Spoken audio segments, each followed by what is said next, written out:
Hello mga lalabs ko! Today, magluluto tayo ng fajita. Okay? Ito ang ating mga kakailanganin.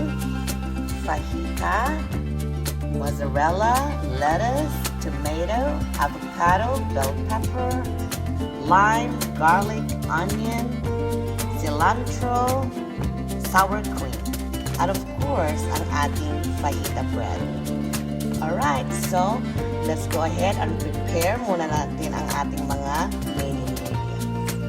Ayan, so nahiwa na po natin lahat ang ating mga kailangan sa ating ribeye steak fajita. So nahiwa na rin po natin ang ating ribeye. Ito po ay natira naming ulam nung Tuesday. Kaya sabi ko, di ba, sayang naman kung hindi mauulam ulit. So, gawin natin siyang steak fajita. Okay, igisa na po natin lahat ito.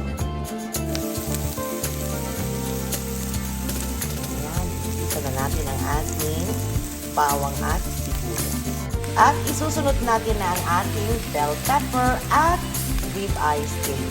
Sabay ko yan nilalagay kasi luto na po ang ating ribeye steak and we don't wanna overcook it. Okay? At habang ginigisa natin ang ating bell pepper at ribeye steak, nilagyan ko din po ito ng paminta, garlic powder at cayenne pepper para lang meron siyang a little bit kick ng spiciness. At pag nahalo na po natin lahat, isusunod na natin ang ating fajita sauce mix. Okay? Bubuhos lang natin dyan and then hahaluin natin ulit.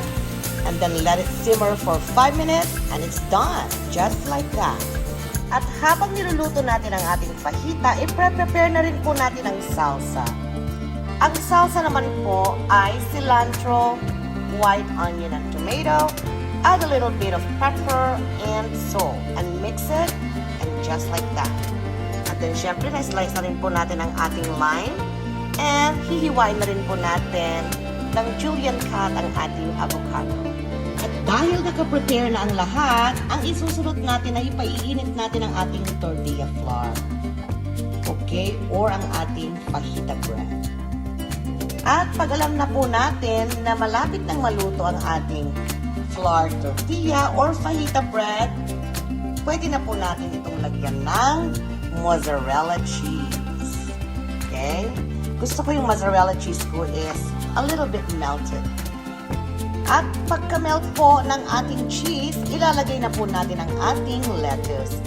Normally, ito po ay kinakat ng julienne cut. However, on my own version, I don't want it cut, so ilalagay natin siyang buo. And then, lalagyan na po natin yan ng ating fajita meat. Ayan, andyan na po ang ating fajita meat. Nilagyan ko na rin po ito ng sour cream. And then, nilagyan ko na rin po ito ng ating salsa.